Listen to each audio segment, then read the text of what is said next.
Sa aking paglalakbay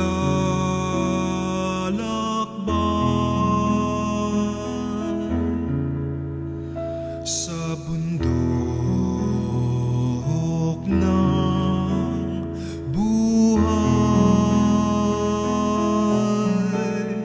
sa ligaya't lumbay,